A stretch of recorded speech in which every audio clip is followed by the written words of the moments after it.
Good afternoon, everyone, and welcome. Thank you so much for joining us today to learn all about how to plan for 2022, a solid growth strategy for your business based on the top marketing trends and business opportunities. I'm Samantha Russell, representing FMG Suite here today, and I'm so excited to have Shauna Mace here from SEI, and we have a really great talk plan for you all. But while we're just waiting for everybody to come in, I always like to fill everybody in on, what we were just talking about before we got started. So Shauna and I were actually just talking about family game nights or, couples game nights and what some of our favorite games are to play like on a Saturday night with some couples or friends. So while we're waiting for everyone to come in, tell us in the chat or the Q&A box, what are some of your favorites? We mentioned, what was the one you just said, Shauna? Room of Cube's a big one that we love, and 31 too, which is a card game, a classic. Oh gosh, we haven't played that in forever either. That is a good one, yes. And I mentioned, I don't know if any of you have heard of Code Names. That is such a fun one, where you kind of get to be like a little detective and guess what the rest of your team is trying to think of. We also love Ticket to Ride, Yahtzee, of course, and there's this new one called Incoherent Family. I was just telling Shauna that will make you laugh so hard, and your kids can play it. Everybody in the family can play it. Makes you sound like gibberish. It's so fun. So tell us as you're signing on, and we're waiting for everybody.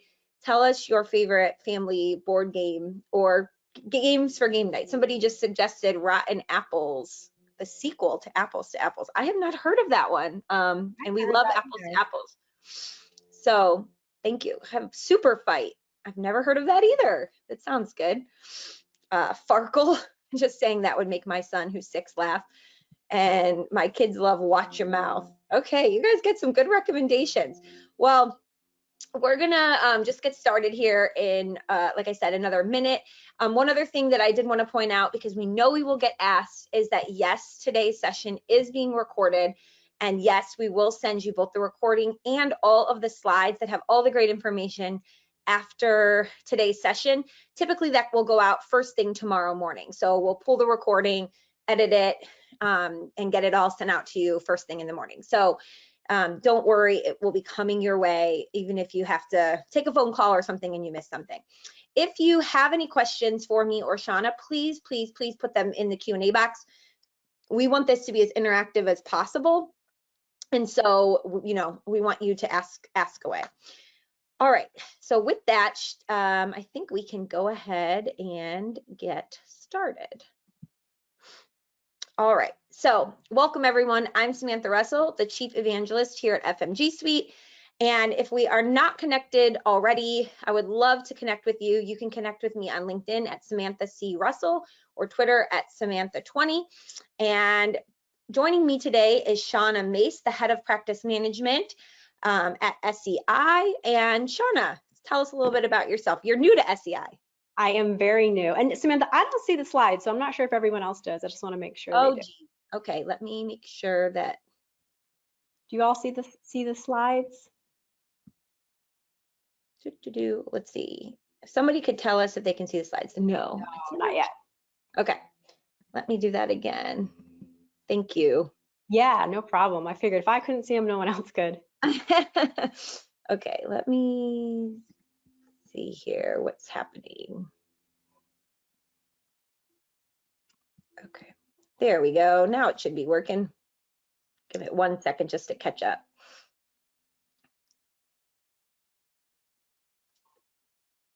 Oh, correct. And it went away. Background. There we go. There we go. Sorry about that, everybody. Okay, I'll just put that up there one more time. There is my title and name and my information. Would love to connect with you on LinkedIn or Twitter. And here we have Shauna. Awesome. Yes. Thanks, Samantha. I'm really excited to be here. I did just join SEI. It's been almost 2 months. I'll say almost 2 months. I'm getting close. So I'm head of practice management at SEI. So my mandate is really, really simple.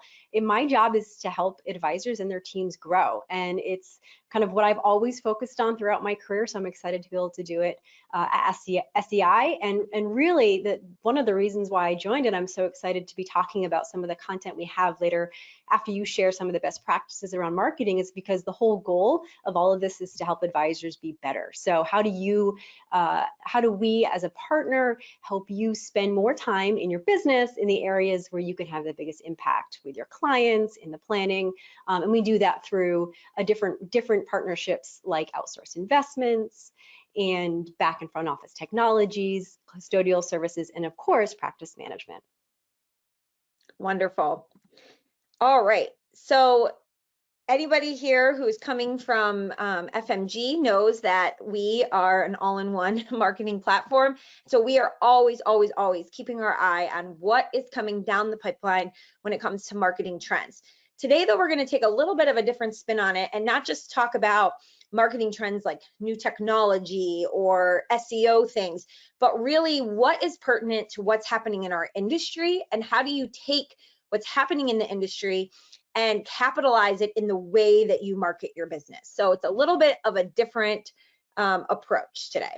So I'm just going to dive right in and start talking about some of these. And again, we want you to put your questions in the Q&A if you have any.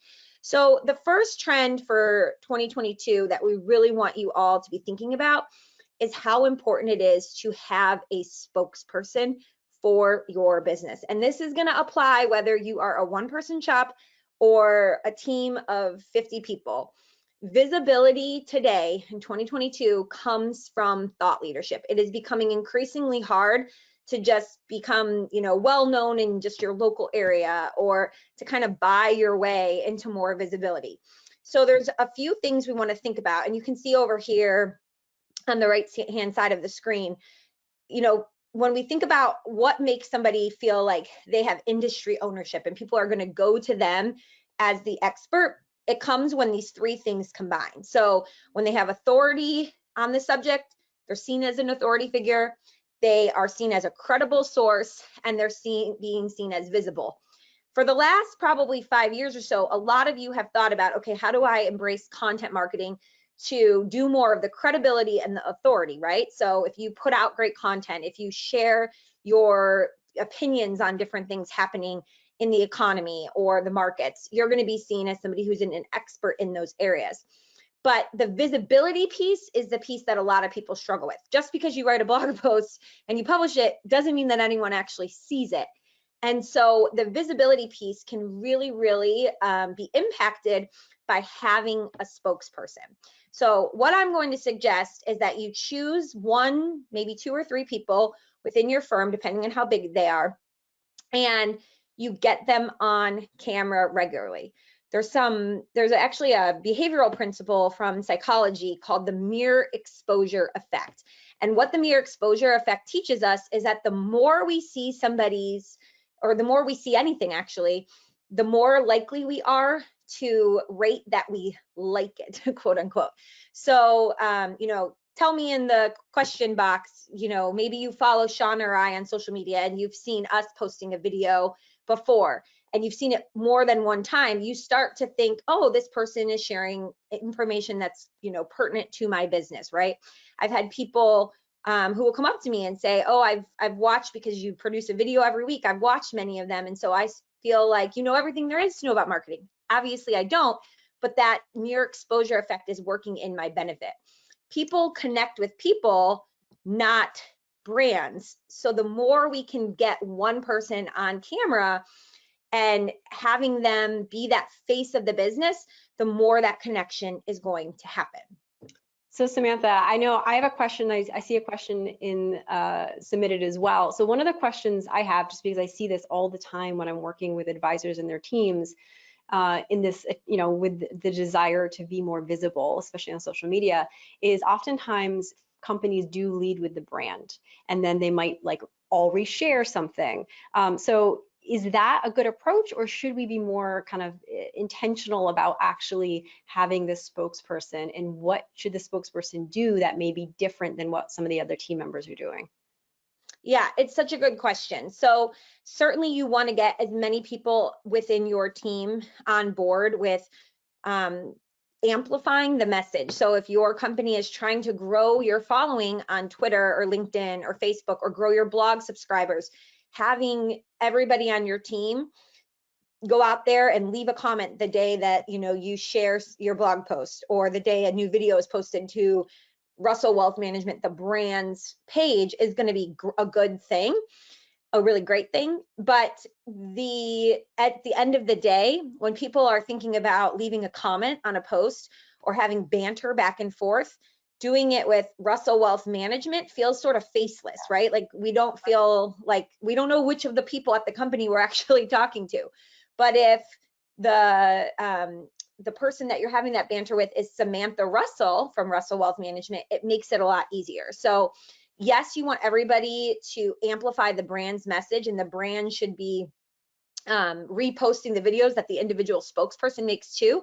But just know that it's going to be so much easier to grow the following on the individual side than on the company side. And I can use 20 over 10 as an example of this. So for those of you that don't know, 20 over 10 is a company my husband co-founded. It was acquired by FMG last year. And we were active on Twitter for years, not me personally, but the company was. And then I joined about 2 years ago, and in 2 years, I grew my network to double the number of followers than what the company had been trying to grow to in 6 years. So Yeah. people, again, connect with other people. I've absolutely seen that in other companies as well. A lot of focus on the company's brand on a social platform. And then when you start to get someone engaging and talking and putting themselves out there, you see a lot, they start to get a lot more followers and engagement a lot more quickly. So there is a question from an attendee. So they're a solo practitioner. Should they be the person on the video if you're a solo practitioner? In most cases, yes. You can hire somebody to come in and help you with these things, but you're going to be, I mean, people are coming and working with you most likely because they're looking for that boutique, individualized experience. And so, not hiding behind that, and instead making that one of the check marks in the pro column is going to be in your best benefit. Great. And if being on video makes you kind of squirm, we'll talk a little bit about later on about how do we start to intentionally decide what strategies and tactics make the most sense. So don't worry. That's a good point. Yeah. So we're going to give you all of these marketing opportunities, and not everybody they're not going to fit for everybody. There's some instances where it's just not going to work, but Shauna's going to walk us through how to choose which ones are best for your particular business in 2022. Right. And then I just put here a couple things. Again, modern day networking does happen online. So if the CEO or the face of your company is not being active online in these networking groups, it's a really missed opportunity, right? For instance, if you are a large RIA firm and you're trying to attract new advisors to come on and join, then you might want to be somebody who's featured on a panel at a large industry conference or get quoted in industry publications. Twitter is a great place to go and hang out and connect with journalists, connect with other people on the speaking circuit, get quoted in those publications, right? LinkedIn is a great place to show more about your company, find talent, network with peers. But Facebook is a great place to be more connected within your local community. So if you don't have a targeted niche based on demographics of age or occupation, things like that, but it's more your local community, Facebook is a great way to get those connections happening. And then YouTube, once you record these videos, you always want to get them on YouTube, because YouTube is the second largest search engine after Google. And so that's just another place to get found. So I just put a couple examples here. I would love to know, maybe let us know in the chat or the question box, who of these folks you know, right? So we have Aaron Klein in the upper left-hand corner, Tyrone Ross, Kathy Wood, and Penny Phillips. And these are all just examples of, people being the face of their business. In some instances, right, actually recording a video and putting their message out there. And in other cases, it's just something they're sharing on behalf of the company. So Aaron is with Riskalyze, Tyrone is with OnRamp Invest, which is making Bitcoin accessible for advisors. ARK Invest, I think many of you know them. Kathy is the CEO and CIO, and then Penny Phillips just started Journey Strategic Wealth and does a great job creating videos herself as well. So in all of these instances, though, you can see, again, them taking a very active role, being the face of the company, and being active in joining and starting those conversations. And I see, yeah, there's some Penny, Kathy, Tyrone. There is another question too. So does online presence matter with clients or prospects who are age 55 and over? So the older demographic. Yes, it does. And I wish I had the little screenshot of it, but the Pew Research group every single year does a report on who's active online and which platforms. And 45% of people 65 and older are active on some social media platform of some kind. That when you go to the 50 to 64 group, it shoots up to 75% and or more. So even the people that you might not think are spending that much time online are. Surprisingly, out of all of the social networks, maybe let's see if Shauna knows this. You can take a guess, Shauna. So if we were to look at TikTok, Instagram, Facebook, YouTube, LinkedIn, Twitter, which one do you think in the United States the most adults over the age of 18 are active on? Age of 18, okay. 18 and above, all the way to 120 or however long people live to be. I feel like it was a trick question. I don't know the answer, but I'm going to take a guess. I'm going to guess it is Facebook. So you're close. That's the second most popular, but YouTube is actually the most popular. So people don't think of YouTube as a social network as much, but think about, what we're saying here, right? You pick somebody to be a spokesperson, they're building that connection. People can leave comments, they can reshare content, they can engage with you, follow you. And more adults over 18 use YouTube than any other channel. And in fact, it's growing leaps and bounds with people in that 50 to 64 and 65 and older buckets, as people get used to the idea of searching how-to videos, like how do I, fix my iPhone, or how do I get Facebook to stop being glitchy? And so we're going to YouTube to get those answers and show us step by step how to do it, which is especially beneficial for older Americans, as they don't necessarily have their kids at home with them all the time to help them with some of these things. Yeah, that's great. And I have to tell you, Samantha, you inspired me to start doing video probably a year ago now. And it's one of those things when I'm working with advisors and their teams, it's really, progress, not perfection. I mean, waiting to get this stuff perfect typically means it doesn't happen, but having a game plan on how you're going to use your video and content calendar and all this stuff, like I think, and we'll talk more about some of the tactics, but it can be really helpful so that you just get started. Do you have any tips for just getting started? Yes, I do, which is, don't let, to your point, perfect be the enemy of good and done. Use the technology you already have. So if you already know how to use Zoom to record yourself, it's not going to be the best audio and video ever, but you'll get started because you know how to use it. Find a really great light source. Right now, if I seem pretty illuminated, I'm sitting in front of an open window. So the light, I'm looking into the light, and the light is backfilling this way. You can also just use the device you have in your hand, right? I have my iPhone, we all have it, put it up on a tripod, record. That way, most iPhones or other smartphones these days have wonderful cameras. That is more than enough to get started. Yeah, great advice. All right. So let's move on to opportunity number 2. Again, I want you to think about what's happening in the economy, what's happening in financial services, and then how do we capitalize on this? So the second thing I want to talk about is the great wealth transfer. So I'm sure so many of you have paid attention to this, are thinking about this. Studies suggest that 80% or more of people who inherit money look for a new advisor after inheriting their parents' wealth. So think about that. And look at this chart on the right, of who actually owns the wealth right now in the United States. So this was in 2019, and we can see that 80% of the wealth was concentrated between the baby boomers and the silent generation. And then we can see the millennials and Gen X. And in the next slide, I'm going to show you how much of that has actually changed. So in 2019, when this article from CNBC came out, it was estimated that 68 trillion would move between these generations in the next 25 years. But look what we're seeing already. So in 2007, 2008, 21% of people who had 25 million or more attributed some of their wealth to inheritance. 22% of people who were in the 5 million to 25 million attributed some of their wealth to inheritance. But by just last year, 2020, 66% now of the 25 million plus group cited inheritance as an important part of their wealth creation. So we don't need to wait 25 years for the great wealth transfer to happen. It's already happening now.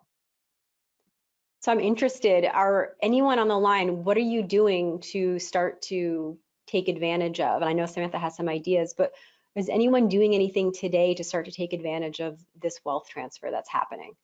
Yeah, tell us your ideas as we go through some of these. So these are ideas that I have not come up with, that advisors have told me that they're doing, that I think are wonderful, that I want to pass on. So one interesting thing out of this study from the Spectrum Group found that of people who have 25 million or more, 20% want their advisor to establish relationships with their children when they're as young as 18. So tell us, when are you establishing relationships, if at all, with your clients' children? Is that something you proactively talk to the clients about, bringing the children into the office and establishing these relationships with them? Or is that something you just wait for it to happen once the clients bring it up? But here's some ideas of how you can approach it in a proactive way that I think comes across as very helpful. So one of the advisors I talked to, he offers free financial planning to his clients' kids until they're 26. So it coincides with the age in which people naturally are, usually getting kicked off parents' insurance. So it makes sense. He does have some stipulations around it, like he offers it. The child needs to be the one to book the appointment and to initiate the relationship. It can't be the parent doing everything for them. He has, certain parameters around the amount of time they spent and the topics they cover when it comes to financial education, learning things about if they have a trust or an estate that will be coming to them, what that might look like. He also has people who just need help with, debt reduction and college planning and things like that. There's another advisor I talked to who has a college graduation package, which can either be like a 1-year subscription or multiple appointments over a set period of time that people can buy and, gift to their own children or to relatives, or can be purchased, on behalf of other people. But everybody I talked to really said establishing these relationships early is key, that I've heard many horror stories of people who have a client, suddenly pass and they don't have a relationship at all with the child who's inheriting all the wealth, and all of a sudden it's coming off their books, right? They no longer have that money to manage because they have no relationship with the child at all yet. So those are just some ideas. I don't know, Shauna, if anybody shared any others that we want to mention. Yeah, so I mean, so being proactive, like you mentioned, hosting family meetings with parents' permission and positioning this as really an opportunity to share the values about money. I know that's something. I actually worked at an RIA firm in the beginning of my career, and I know that at that firm we put a big effort into getting to know the kids, and even sometimes what unfortunately, and I'm sure some of you've seen happen, is as clients age, sometimes just their decision making, things start to fade, and we do need to start having those conversations. If you can have that relationship in advance, it's really helpful, not just to talk about, certainly to talk about I think the values is a great point, kind of how their investments are being managed, but also like what are some of the things that they want to happen as they get older. Some of the more planning topics, the retirement planning topics, or elder care, all the stuff that, is not necessarily fun to talk about, some of the estate stuff, but is really important that everyone's on the same page so that things are executed in the way that your client ultimately wants, and then you can help support their children in doing that. I do see another one, family meetings too, again, focused on family history, developing a shared vision, so a little bit more like life planning, it sounds like, preparing the heirs on wise wealth management principles before acquiring the wealth. So very similar to what you're saying. So, and again, with all of these, you know, when we're thinking about this great wealth transfer, one of the things is establishing those relationships, and yes, meeting in person or picking up the phone or whatever, but remembering that for some of these people, they're just not going to be interested yet. They don't have the money yet, or they do, but maybe it's tied up in a way they can't use it, or their parents are still alive and a big part of their lives. So how do you communicate with them in a way that they want to be communicated with? And we've done a lot of different talks and topics about that, but that's where having, to my next point, alternative communication channels is so important, because we want to meet with these young people and be visible to them where they are active online already. So the two that I put up there that are, you know, definitely the most popular with these age groups, and also the ones that are most realistic for you all to be able to use from a compliance standpoint, would be YouTube and Instagram. So obviously we know there's people, oh, someone's saying they're having connection issues. Can you still hear me okay, Shauna? I can hear you okay. If you're having a connection issue, can you just, or an audio issue, can you just let us know? Okay, great, thanks. No issue, okay. So it sounds like Okay, good. That person. Wanted to make sure it wasn't everybody. So yeah, so, you know, obviously there's people using things like Snapchat and TikTok and all those things, but for our purposes here, I really want you to think about, again, YouTube being the #1 recommendation, and then Instagram being second, in terms of not just where you can meet this younger generation, but also where more and more of your current clients and prospects are spending more time. So again, I just put here on the right, this is the chart I was just talking about from the Pew Research Center. What are the most widely used online platforms as a percentage of US adults? You can see YouTube far and away the most popular, then Facebook, and then Instagram actually is in third. So I know for a lot of you, you're using Facebook, LinkedIn, it's probably the primary. Maybe tell us in the questions box, which social platforms do you yourself spend the most time on, and how old are you? I would love to know. But well, so while we're waiting for that to come in too, I know I had a client I was working with who was younger, and they were actually looking to grow with younger clients, and they had a lot of success on Instagram, largely because that's where she had her network. That was her peers were, and the way they leveraged Instagram was really around education, educating on some planning topics, relevant, timely planning topics that made sense for their audience, for this younger demographic. So say it was like under 60. Of ideal clients that they were looking to kind of work with, and she actually was having people make connections with her on Instagram. It was very much being leveraged in a networking effect sort of way, which was cool. She got a lot of leads from Instagram, which was really interesting. And again, it's where she was comfortable, and she had established over, you know, not just suddenly, but over a number of years, kind of this presence, and it's really served her well. We have a great blog on the 20/10 blog about how to use Instagram for your business if you haven't gotten started. Just know that the posts on Instagram are really nowhere near as important as creating what they call stories or reels. Those are the two things that are going to show up in people's feeds the most. And so there's some great ideas on that. If you're not doing anything today at 3:30 and you want to join me, I'm doing a wealthmanagement.com webinar all about social media, and I have tons of great Instagram examples. But it looks like in the chat we're seeing Instagram, someone's 28, Instagram 36, Facebook 42, 78. I spend time on Facebook, LinkedIn, Instagram, and TikTok. All right, Gray, he's defying all of the stereotypes. But I think the point is that because Instagram is such a visual platform, it tends to suck people in the most. And if you look at the amount of time people spend per channel, YouTube and Instagram have the longest viewership per day over other channels, just because of the nature of the kind of content that is there. So again, we're not telling you how to necessarily integrate it today, but this is, again, something to be aware of.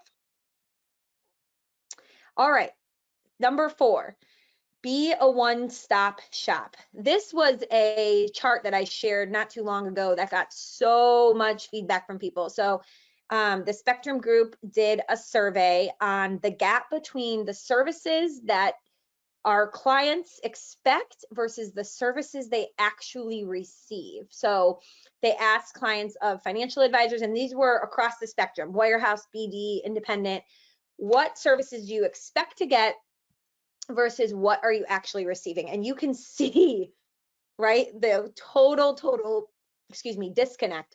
So financial planning and investment management, most people, I shouldn't say most, but those are the two least amount of gaps. But look at that again, number 2, wealth transfer advice while still alive. 96% of people expect to get it, only 24% report getting it. Trust services, 94% expect it, 10% actually get it. Tax planning, my goodness, 92% expect to get it, 25% actually get it. So we could look at this in multiple ways. We could say consumers have really high expectations and they don't understand the difference between an investment manager, a financial advisor, a financial planner. But we could also say that from a marketing perspective, this tells us that people want to get all of these services from one firm, or at least to work with a firm that's coordinating all of these services from one place.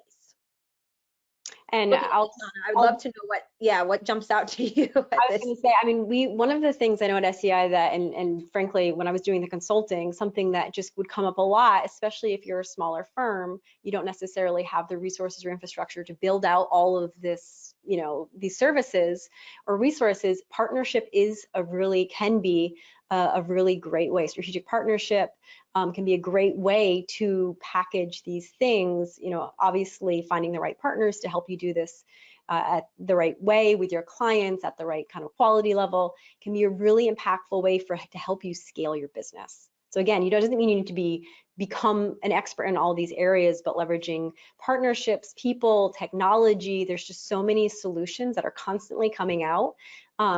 There's a lot that you can do kind of no matter what the size of your firm is to really start to think about. And again, I would be thinking about, and we'll talk about this, if I put my consultant hat on, it's what are my ideal clients I want to grow with, or the clients I'm looking to serve and support, what are their needs? So I'd be looking at this list and really focusing on the things that are most important to them.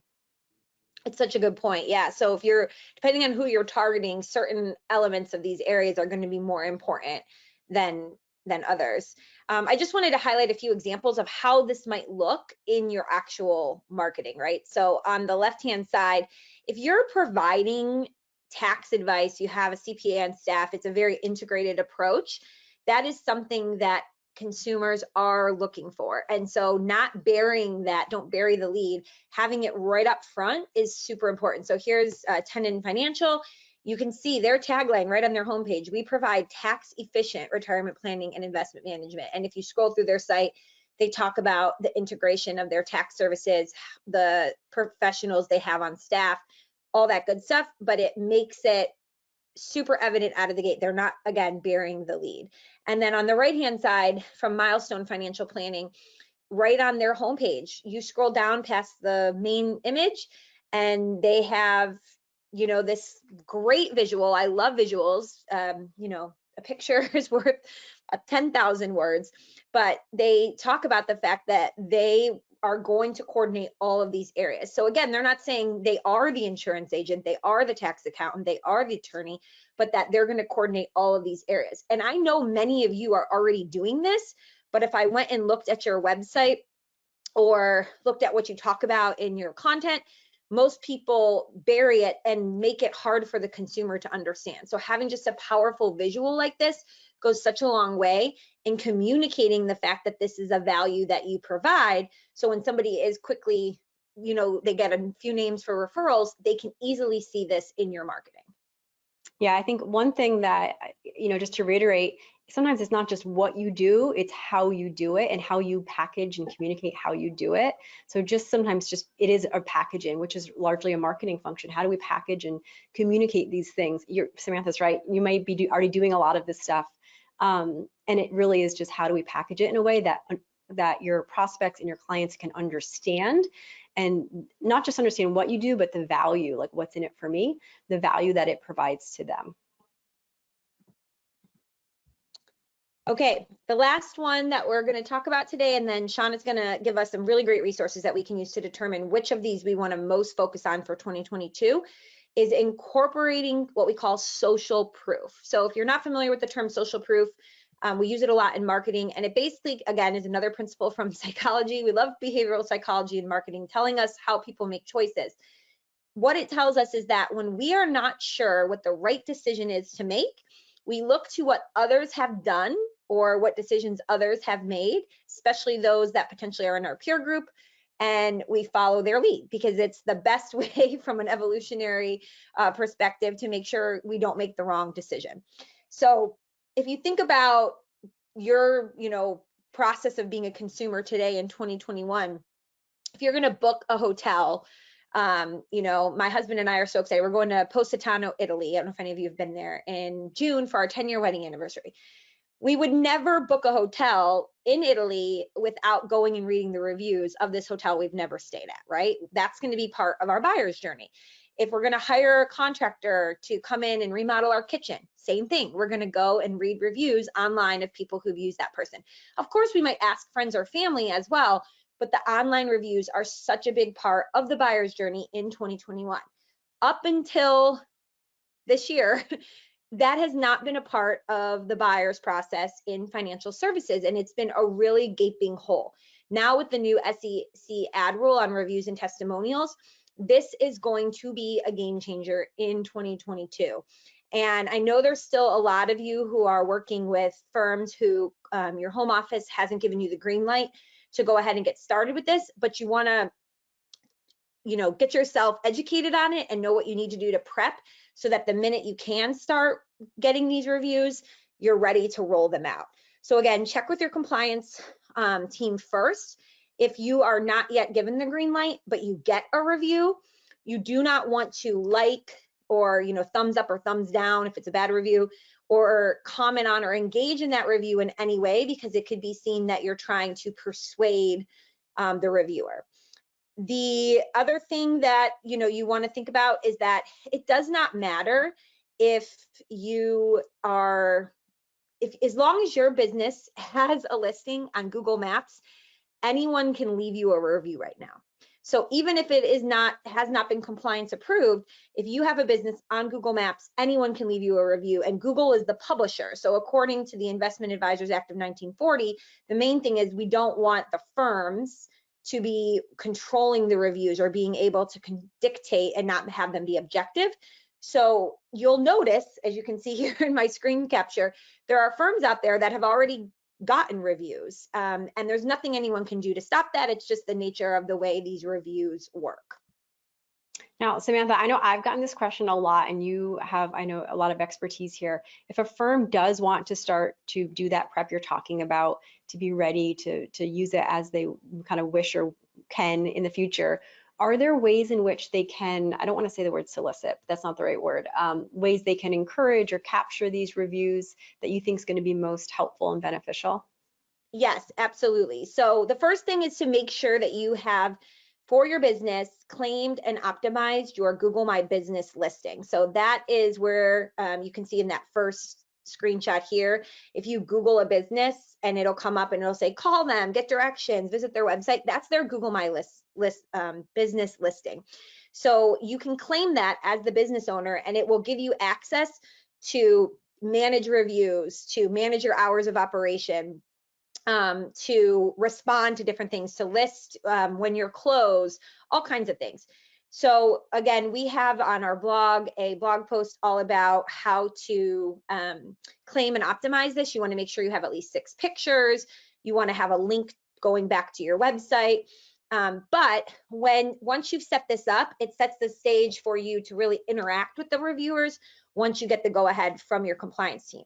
The other thing is, if you want to start collecting reviews and you're allowed, one of the best ways to do it is to do an email campaign, right? So Google My Business will give you this specific URL. It'll kind of look like this, and you can email it out to everybody who's a client and say to them, hey, thanks for your business, however you want to word it, please leave us a review on Google. One of the important things here is whenever you're asking for reviews in writing, that you do not cherry pick and only email 3 or 4 people, right? You want to ask everybody to leave you a review so that it can be seen as very objective. And then you are allowed to choose 2, 3, 4, however many you want of just the very best reviews to put on your website or to share on social media, to display in your marketing. You're able to do that with this new ad rule. But every compliance attorney I've talked to says if you do that, so if you share, your favorite 3 reviews on your website, add a little button that says to see all of our reviews, head over to Google. That way you can always be seen as being objective when it comes to these reviews. So that would be my biggest tip when you're displaying them in your marketing. So one thing I've noticed when I've talked to firms who are interested in doing this, when they start to just look around in maybe their geographic area, or if they have a niche and they're looking for firms that they may be in competition with, kind of understanding who kind of like what, if someone was to look you up, whether it's geographic or specific to a niche, like someone who serves doctors, for example, what is your competition? What do they have? Do they have reviews or do they not? Because I think to Samantha's point, when someone is considering a financial advisor and your name comes up, they're understanding not obviously SEO where you fall, but also what is your reviews? Like, there's nothing there, there's no Google business account, like that in itself can be really helpful, just to kind of put the right foot forward when they're comparing you against some of the other advisors out there. Oh, absolutely. I mean, think about if you were given the names of 3 different companies from family and friends, and you went to look them up, and one had 82 5-star reviews, which I've seen, and another had no reviews at all. But you have 2 family members that both tell you, oh, this person is the best, work with them. Right. Now, one firm has 82 other people objectively saying this firm is the best, right? So it is a game changer for our industry, 100%. Absolutely. All right, so let's now talk about how do you decide which of these strategies are going to be the most impactful for you to implement this year? Because obviously we all have busy lives and busy businesses to run, and we can't do everything at once. Yeah, so like I said, I'm gonna put my consulting hat on. So when I work with advisors, even when I would talk to advisors, oftentimes the hardest part of growth is being focused on really kind of having the clarity and the commitment, the focus around the strategy and the tactics that make the most sense right now. So Samantha shared a bunch of really great ideas, right? We have a spokesperson or spokespeople in your organization. Capitalize on the wealth transfer that's coming up. We have alternative communication channels, be a one-stop shop, and provide social proof. I hope none of you do all of these things, because that would be way too much to bite off in 2022, but there's some great ideas here. And what I want to do, and we're going to share a couple of tools with you in the follow-up, but what I want you to do is to help teach you how to think like a consultant, to start to uncover what are the best ways in which we can grow using marketing in 2022. And so there's 3 main components, or 3 things that I like to listen for and kind of think about when I'm thinking about what are the right strategies and tactics. So I'll go through each of those things. The first one are goals. So what are you actually looking to accomplish next year? And maybe it's further. Maybe you want to look out, 10 years, what are you looking to accomplish? But really, when it comes to taking action, we want to look next year. What are you looking to accomplish? What does success look like in 2022? Now, if you don't have an answer for that, that's okay. But if you want to make progress on growth, you do need to come up with an answer. We do need to do the work to come up with that answer. And so one way you can do that is understand, where are we today? And again, where do we want, what does success look like for us at the end? If a year from now, if I'm asking you this question and you say, hey, Shauna, we've made so much success, I'm really proud of what we've accomplished, what have you actually accomplished?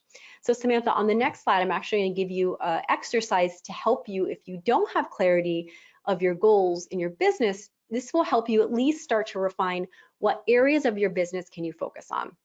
So we start at the very top. So the firm vision in management. So these are 7 areas in an advisory business that are kind of key areas as far as the overall business. So what I want you to do, and this is actually, if you've ever done coaching, it's similar to a wheel of life or life planning, a coaching technique where you rate where are you today. 0 being not satisfied at all, 5 being you strongly satisfied or highly satisfied with where you are across these 7 areas. So actually think about, and you can write, if you could actually write down, so firm starting with the firm vision and management, then people and culture, technology and operations, financial planning and client service, investments, business development, and change management. Rank yourself across those 7 areas. And then what I want you to do, so that's where you are today, your current state. What's your desired state? Okay, so we go to the next slide. What I want you to do is say, okay, again, if we even just limit ourselves to next year, what is our desired state by a year from now, by the end of 2022? Maybe you have, likely what you should see, or you will see, is you'll have a gap in 1 or 2 areas, a bigger gap, a bigger delta between your current and your desired. And so what I want you to do is I want you to start at the very top.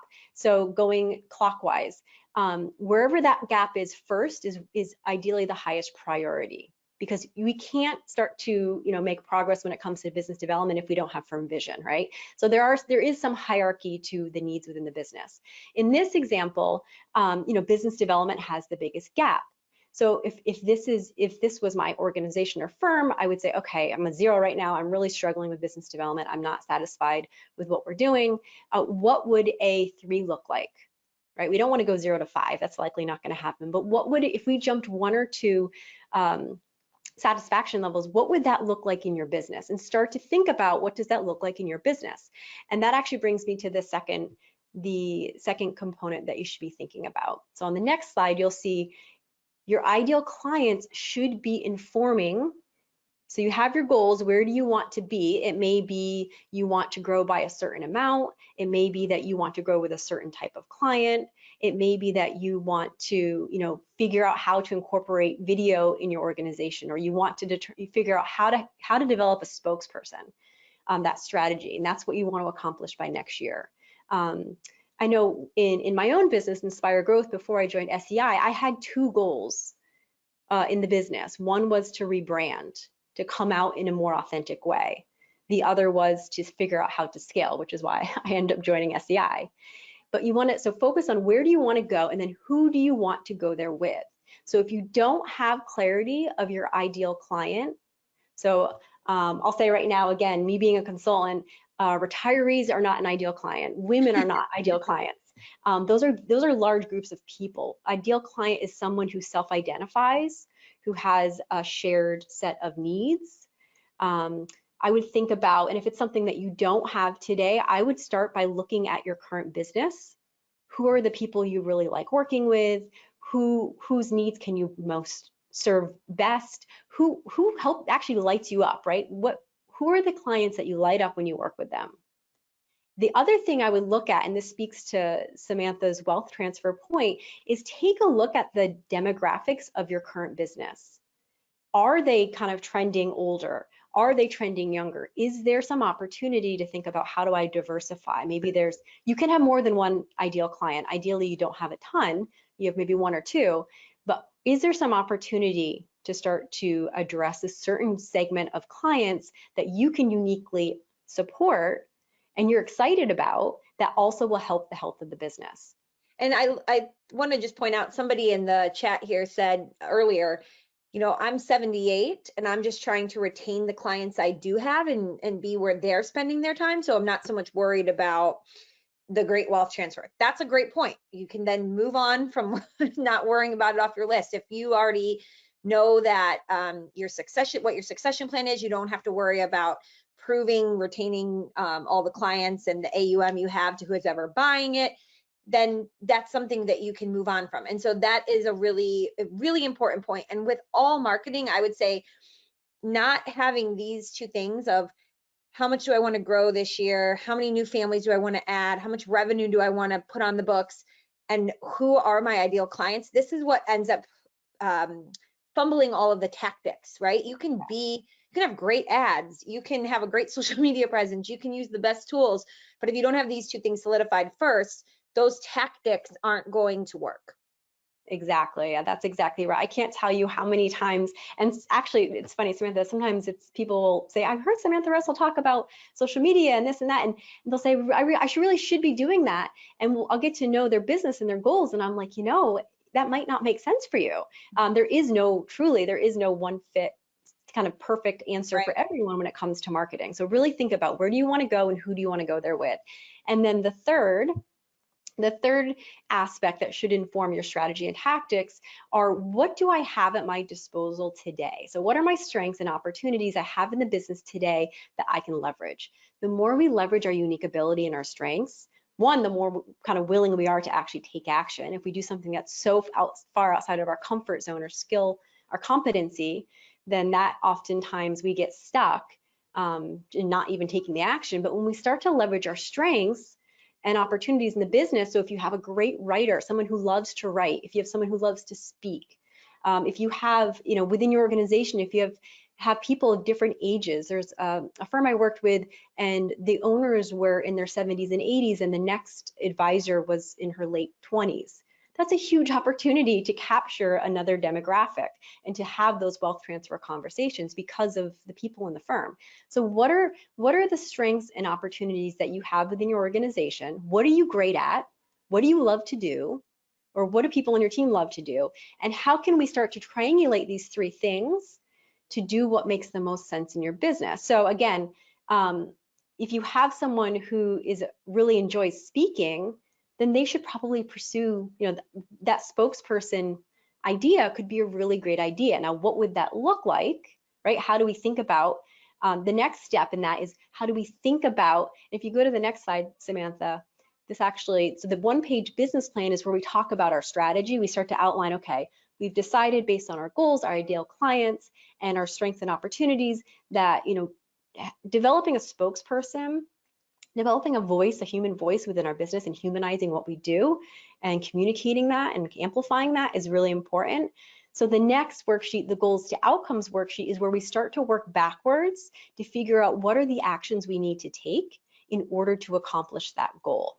So we still have even if by 2022 the goal is to develop a spokesperson, and maybe ideally you have some specific goals around that are measurable. So Samantha, what would be if someone wanted to develop a spokesperson or wanted to become a spokesperson in their business, are there any specific kind of milestones you can think that they should be thinking through?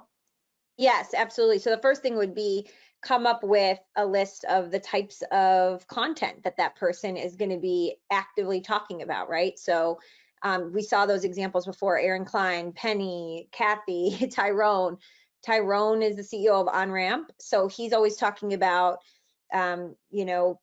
different types of crypto and what's happening in the markets, and different regulations surrounding crypto. But then he also talks about a lot about education and, attracting the next wave of young advisors. And so he kind of has these different areas that he's going to be talking about.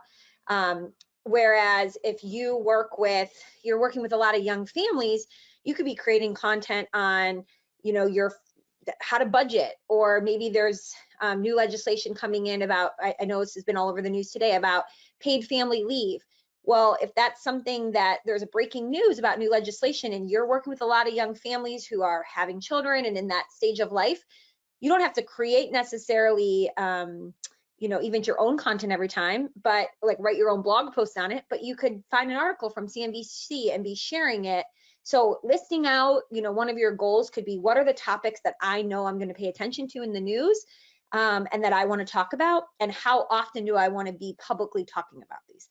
Yeah, that's great advice. So when we think about goals to outcome, we do want to back into, so the way this worksheet works, and these are both going to be available through SEI and also in the follow-up, the way this worksheet works, you can't see the bottom right, but you actually work right to left. So you've identified your larger annual goals, and then we break them down quarterly. So I don't know if there's any traction people out here. I know quarterly rocks is a big, and I would say if you have a goal you don't have something you can accomplish quarterly, it's too big. It's time for you to break it down. So how do we break it down quarterly? What does that mean monthly, weekly, and even potentially daily? And so if you're a spokesperson, it could be, creating that content calendar that Samantha's talking about, determining what are the themes or topics that are going to be relevant to my ideal clients. How often am I communicating? In what format am I communicating? So really starting to put some structure and framework so it's repeatable and scalable. So even when you get busy, you have a plan. That's can be a big challenge. If you don't have a plan, it's easy when you get busy for it to not happen. So using that goals to outcome worksheet to really back into what are the tactical, very tactical things I need to be doing. So that might look like, if you are the spokesperson, that might look like once a week, maybe on a Friday, you spend some time creating some content, or I used to do video on Monday mornings. It was the first thing I would do on Monday. I think, Samantha, you have, as a spokesperson, you had some routines like that as well. But outlining those routines and using this document, so going from strategy in the one-page business plan to tactics in the goals to outcome worksheet, can be a way for you to really take one of these ideas, or an idea that may be more relevant to your goals, ideal clients, and strengths, and starting to put a plan around it. So when on January 1st, or even next month, when you wake up and you start to execute, you know what you need to do this week, you know what you need to do this month. And as a consultant, I would say making sure you are not only taking the actions, but from an accountability standpoint, you have some way to measure and review those activities, those leading indicators, and then the outcomes, those lagging indicators. And again, it doesn't need to be complicated. It could be one or two things. So if it's the spokesperson marketing strategy you want to take, it may be that you are actually developing content on a regular basis. You're checking that box. As long as you're doing those activities and you're creating your content, that is a leading indicator. Or you're sharing a certain amount on Twitter or LinkedIn or Facebook a certain time each week. So having some very specific goals that are achievable for you and that you're actually holding yourself to. And then ultimately, the lagging may be something like leads. How many leads are you getting from these platforms, or engagement? Are you getting new followers? So there's a number of different ways you could think about the lagging. And Samantha, I don't know if you have any leading or lagging indicators that you would recommend specifically for social. I know that's top of mind for you, being a spokesperson. It's definitely one of those things where I think one of the struggles is that, sort of just like with all of you, if you had a client come and invest a bunch of money and come up with this financial plan, and then they checked back in at the end of the quarter and they were like, okay, well, show me, like, how much did you improve my net worth? You might be like, well, hey, it takes a little bit more than 3 months. This is a long-term value proposition. It's the same thing here with marketing. It's that exponential effect, and it does take a while to grow. So I recommend having more than one lagging indicator. It can be things like impressions, views, follower count, people that just bring up the fact that they're commenting on some content that you create, or a client says, oh, I love what you posted, like they bring it up in a conversation. I saw that article in your newsletter. So there's lots of different things. Again, it's going to vary on your business, but I just caution that people not be too quick to abandon because they don't see immediate results. Yeah, patience, progress, not perfection. Now, I know I do see some questions about some of the material. Again, it will be shared. These worksheets will be shared in the follow-up. There actually are, this is a little bit of a sneak peek on some of the work that I am doing at SEI and building out as far as practice management and what we're going to be calling SEI Growth Lab. So there's a lot more coming around this practice management content tools, very actionable tools, and education around how to use these tools. So if you don't already follow me on LinkedIn, please do, so you can stay in the loop. Yes, absolutely. And that's probably the number one question that people are asking right now is, where do I get these forms? How do I download them? So just as a reminder, we are going to be sending you tomorrow morning the replay of today's webinar, all of the slides that have all the information, as well as downloadable versions of those 2 worksheets that Shauna just walked us through. So much value here, hopefully, for all of you. We would love to know in the question box before you leave, while we answer a few questions, what did you find to be most helpful or insightful? What did we talk about today that got your attention more than anything else? That's so helpful for us as we think about future presentations. And it only takes a second to give us that feedback, so please do. Shauna, were there any slides or any questions that came in that you're looking through that we should answer while we have just a couple minutes left? Yeah, there was, let's see. Is there a rule as to how frequently to post on social media? Consistency is definitely key. Pretty much with Instagram, Facebook, LinkedIn, the rule is pretty much once a day. But I like to tell people 4 to 5 times a week is probably more realistic for more people. you want good quality over just quantity for the sake of quantity. That's why using a tool like FMG's, marketing automation tools where you can upload and schedule out your social posts in advance is so key, because realistically your day gets away from you and you don't have time to do it every day. So we also have, if you haven't checked it out already, FMG has a new mobile app where you can schedule right from your phone things you see on CNBC or CNN, as well as content from the FMG content library that you want to share out. That's a great tool to look into as well. But yeah, Twitter is the only one where it's multiple times a day. All the other platforms are pretty much once a day, about 4 to 5 times a week. Awesome. Yeah, I think we got most of the questions. One thing I did want to add, I know if you are an SEI client, FMG Suites and SEI does have a strategic alliance. And there, if you want to check that out, I'll share the URL. It's fmgsuite.com/SEI. And we'll maybe we can include that as well in the follow-up. Yeah, so I just shared that. We will share it in the follow-up, but here's the page.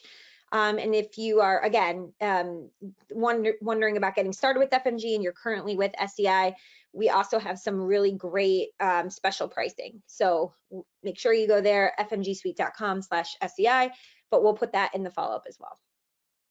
Awesome. Yeah, thank you all for all your questions. I'm excited to keep the interest coming as to what you want to hear, because I know Samantha does a lot of great sharing on different social channels and communication platforms, and we are doing lots of building right now around practice management tools to help you and your teams grow. Well, Shauna, from all of us here at FMG, thank you so much for joining us, and thank you everyone for spending a little bit of time with us today. We hope you have a great rest of the week. Thank you. Bye-bye.